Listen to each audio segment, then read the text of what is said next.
Hi yogis. So we're doing another tutorial today. We're going to do some headstand.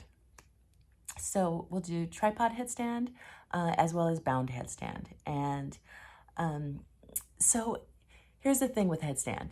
Here are the contraindications. So if you practice with me in person, you know that I hate teaching tripod headstand, and it's because there's so much weight on your head. So you need to be honest with yourself about whether you or not you have any neck injuries. And if you do, don't do this one. Just don't do it. It's not worth it. It's not worth it.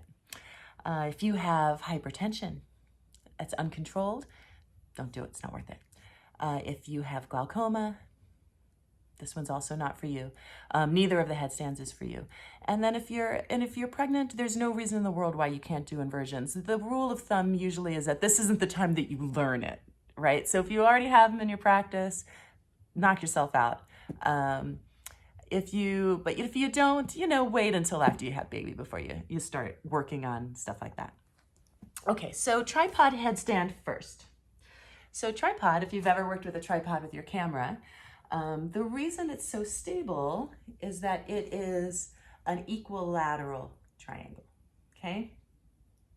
So that means that your hands and your head need to make up the 3 points of the triangle, and they're all the same distance away from each other. So oftentimes the mistake that I'll see students make is that they will line up their hands on either side of their head like this. And that is not a triangle. That is a line, and that is really hard to balance, although, eventually you will do stuff like that. But for while you're learning it, you want to remember that your hands are going to come back by your knees, okay? And then your head is going to go forward, so that you want your elbows bent like they're in chaturanga. Then the next important thing before you do anything else is to take your shoulders and plug them up away from your ears. So just by doing that slight little movement, that engagement there, you're going to protect your cervical spine. That's your neck, right? Curl your toes under, lift your hips up, right? And maybe when you're first starting, maybe you just bring one knee to one elbow and the other knee to the other. And maybe this is where you stay and you hold for 5 breaths, right? And if that goes really well, maybe you bring your knees together and you hold your tuck, right? And then you come down and you come down.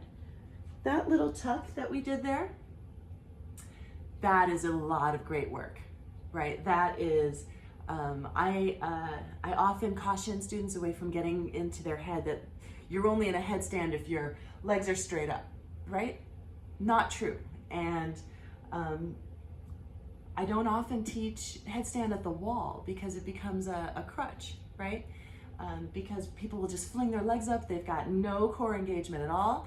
Their legs are at the wall. They're in a huge back bend. It seems it's a little bit counterintuitive as far as making progress in a really sound, functional, foundational way.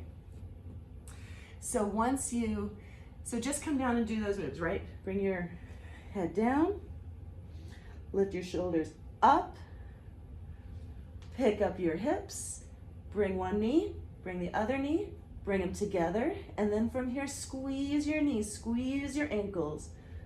Push, push, push, push both legs at the same time, right? Keep those legs pressing together.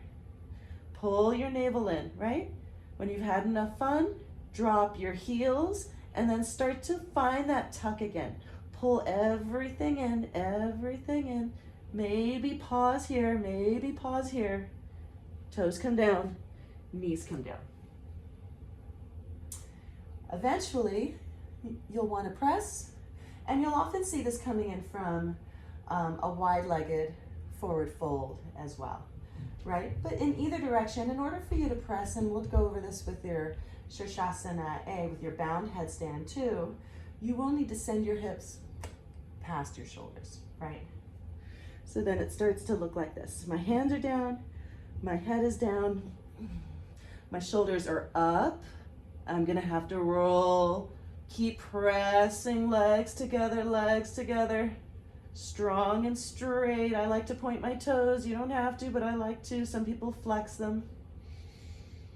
And then with control, with all inversions like this, headstand, handstand, forearm balance. How you come down is just as important as how you go up, right? Using that core strength to control the ride, both directions. Now, Shirshasana A, that's our bound headstand. I love this pose. I don't mind teaching it at all. Because there's so much weight on your forearms that there isn't that much on your head, right? So I'm gonna interlace my hands, but I'm gonna tuck that bottom pinky under and make a nice flat surface. I'm gonna make sure that those, I'll do it this way, make sure that those elbows are shoulder width distance apart, that they're not way out wide. Just like with our tripod headstand, right? That is no longer that's no longer a stable foundation, right? You're much closer to being aligned. So if your elbows are in line with your shoulders and your head is between your hands, then you've got a nice solid equilateral triangle going on. You'll bring the top of your head, and if you put the heel of your hand on the bridge of your nose, where your middle finger touches, that's the sweet spot. So you can even give yourself a little scratch there, little physical cue. So I'm gonna tuck those pinkies under. I'm gonna bring that sweet spot down to the mat. I'm gonna do the same move. Lift my shoulders up away from my ears.